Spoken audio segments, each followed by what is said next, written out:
তো হেগোদারিতে আমরা এই জামা কাপড়গুলো কম মূল্যে কিনে নেবো, যদি হেরা ব্যস্ত থাকে না বেচতেও পাওয়া যায় দেখো, ব্যস্ত তো লাগবেই। এখন যদি আমরা ব্রেকআপ লই কাহিনী, তখন আমরা একটা ব্রেকআপ টাইপের একটা নাম দেবো, ঠিক আছে? এই প্রেম প্রীতির একটা কাহিনী কিন্তু আমাদের দেশে মোটামুটি ভালোই চলতে আছে, তামসা না? এখন তুমি কইতেছো আমার আইটি কেমন ব্যবসা বাদ দিয়ে তোমার লাগে নতুন ব্যবসা শুরু করবো, জানি 10-12 দিনের মধ্যে নতুন একটা ব্যবসা খারাপ দিয়ে লাবা তুমি। রাকিব ভাই, কি অবস্থা, কেমন আছো ভাই? অবস্থা ভালো আছে ওটা? এই তো ভালো। এই আইপি ক্যামেরার বিজনেস আর কতদিন মিয়া? এটা বাদ দাও। এখন আইটি নতুন- ব্যবসা খারাপ নেই কি কও? না, এটা বাদ দাও, এটা বাদ দাও। নতুন তো কি ব্যবসা ব্যবসা করা কি- যায় সেটা বলো। কারণ সামনে ঈদ আসতেছে, নতুন বিজনেস করতে হবে। আইপি ঈদ ক্যামেরা আসতেছে, ঈদ তো প্রায় শেষ হয়েই আইছে, মানে রোজার মাস তো শেষ, তো আর আমি কি করবো কি? না, রোজা তো শেষ, এখন ঈদে নতুন কি বিজনেস করা যায়? এখন তুমি কইতেছো আমার আইটি কেমন ব্যবসা বাদ দিয়ে তোমার লাগে নতুন ব্যবসা শুরু করবো। হ্যাঁ হ্যাঁ, এটা পরে ঈদের পরে এটা দেখা যাবে, কিন্তু এখন নতুন কি বিজনেস করা যায় সেটা বলো।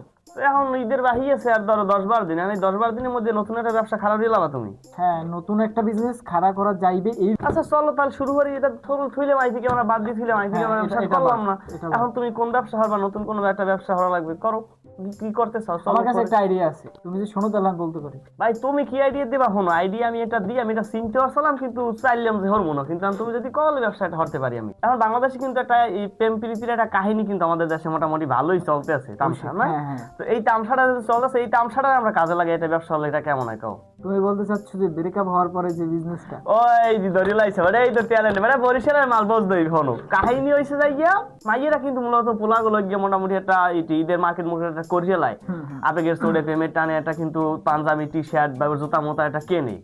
তো এটা কেনার পর যে ঘটনাটা ঘটে মাইরে তো কেনার পর আইয়ে শরীরের মধ্যে একটা টান টান উত্তেজনা ভাব থাকে যে আমি বয়ফ্রেন্ড লোকে কিনে লাইছি, কিন্তু ঘটনা হয়েছে এটা এই চোরে রাইতে এবার কথাবার্তা কয়, মানে মেসেজ টেসেজ দেয়, একটা গরম গরম একটা মেসেজ ভাব আসে, এই তো বুঝতে লাই কাহিনী।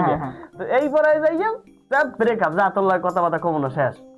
মাইয়ে আর মাইয়ের মধ্যে তো ওই জামা কাপড় আর একটা কেনছে বোঝা একটা উদ্যোগ একটা গরম গরম একটা ভাব থাকে, তো কাহিনী যাইয়ে হিনে যায় ব্রেকআপ হইয়ে। ও মাইয়ে তো আবার জামা কাপড় আর কি করে ও বলে আর দেয় না, হ্যাঁ। যায় ব্রেকআপ হই, কাম তো হারা শেষ। ব্রেকআপ হওয়ার পরে যে জামা কাপড়গুলো আছে, যে পাঞ্জাবি গুলো আছে, এইগুলো তুমি নিতে যাচ্ছ? এই দি বেড়া বুঝে গেছে ফোন ভাই। এখন কথা হয়েছে ওই পাঞ্জাবি গুলো হরবে কি, মাইয়ে তো আর গায়ে দিতে পারবে না, কারণ ওটা তো পাঞ্জাবি বা টি শার্ট বা জামা জুতা যায় বলে তো মাইয়েরা পেনতে পারবে না। যদি বাংলাদেশের মাইয়েরা এখন পেন্দার চেষ্টা করে, কিন্তু রইলেও একটা কালচারের তো ব্যাপার আছে, অবশ্যই পেনতে পারবে না। তো আমরা এখন হতে পারি যেটা, যেহেতু আইটি ক্যামেরার ব্যবসা বাদ দিছি, এটা বাদ দেওয়ার পরে এখন আমরা যেটা শুরু করতে পারি, ওই জামা কাপড়গুলো আমরা কালেক্ট করবো ওই আপুর কাছ থেকে, যারা আসলে এরকম ব্রেকআপ হয়েছে, যারা এই ধরনের তামসার মধ্যে এটা পড়ছে। তো হেগোদারিতে আমরা এই জামা কাপড়গুলো কম মূল্যে কিনে নেবো, যদি হেরা ব্যস্ত থাকে না বেচতেও পাওয়া যায় দেখো, ব্যস্ত তো লাগবেই, বেচতে আমরা এগুলো কিনে নেবো। তাহলে আমরা এই জায়গায় নতুন একটা কোম্পানি আমরা কি দাঁড় করতে পারবো। হ্যাঁ হ্যাঁ। তাহলে একটা কোম্পানির নামটা আমাকে দেওয়া লাগে নাকি? আচ্ছা, আমি একটা আইডিয়া দিই। আইডিয়া দেওয়ার আগে শোনো আমি একটা আইডিয়া দিই। তো যেহেতু আমরা একটা ব্রেকআপ লই একটা কাহিনী টাহিনী করতে আছি, ঠিক আছে, গিফটের আইটেম বলতে গিফট দিতাম, প্রিয় গিফট প্রেমের নাম দিতাম, ঠিক আছে। এখন যদি আমরা ব্রেকআপ লই কাহিনী তখন আমরা একটা ব্রেকআপ টাইপের একটা নাম দেবো, ঠিক আছে।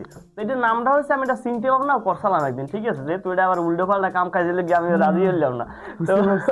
তো ব্যাপার হয়েছে নাম দিতে ব্রেকআপ লাইফস্টাইল, এটা কেমন হয় তোমাদের? পারফেক্ট, একদমই পারফেক্ট। কারণ ঠিক আছে, এবং বাংলাদেশে যদি ব্রেকআপ চলতেছে মোটামুটি ভালো দমেই চলতে আছে, হ্যাঁ। তো আমরা তাহলে এটা কাজ করি, তাহলে ওই জামা কাপড়গুলো আমরা কালেক্ট করি, যে জামা হোক প্যান্ট হোক জুতা হোক যা হোক শর্ট প্যান্ট মার্ট যে আছে সব আমরা কালেক্ট করে নিয়ে আসবো, এবং আমরা আসলে ওই পণ্যগুলো আবার সেল করবো।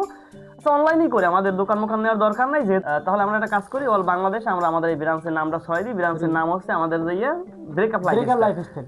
তো ব্রেকআপ লাইফস্টাইলের কাজ মূলত হচ্ছে ব্রেকআপ হওয়ার পর যে জামা কাপড়গুলো থাকে ওই আপুর হচ্ছে আমাদের কাছে বিক্রি করতে পারবেন। এমন কি কোনো ভাইয়ে যদি আবার কিনে টিনে থাকে এরকম জামা কাপড়, তাহলে আবার ওই ভাইয়েরা আবার সেল করতে পারবেন আমাদের কাছ থেকে। আর এই জামা কাপড়গুলো আমরা আবার বিক্রি করবো ওই ভাইয়েদের কাছ থেকে যারা আসলে আমাদের মতো অসহায়, যারা আসলে যাদের প্রেম প্রীতি নাই, যাদের আসলে কোনো গার্লফ্রেন্ড নাই, যাদের আসলে দেওয়ার কিছু নেই, যাদের আসলে দেওয়ার কেউ নাই, তাদের কাছে আমরা আসলে ওই প্রোডাক্টগুলো সেল করবো, ওই জামা কাপড়গুলো সেল করবো।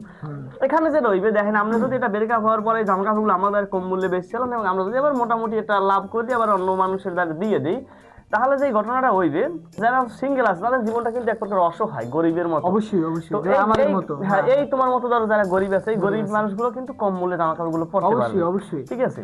আর ভালো কথা, এটা কিন্তু আপনারা ভালো একটা সব পাইবেন, কারণ ওই গরিব অসহায় লোকগুলো জামা কাপড় পড়তে পারবে, এটা কিন্তু ভালো একটা সব আপনারা পাইবেন এখানে।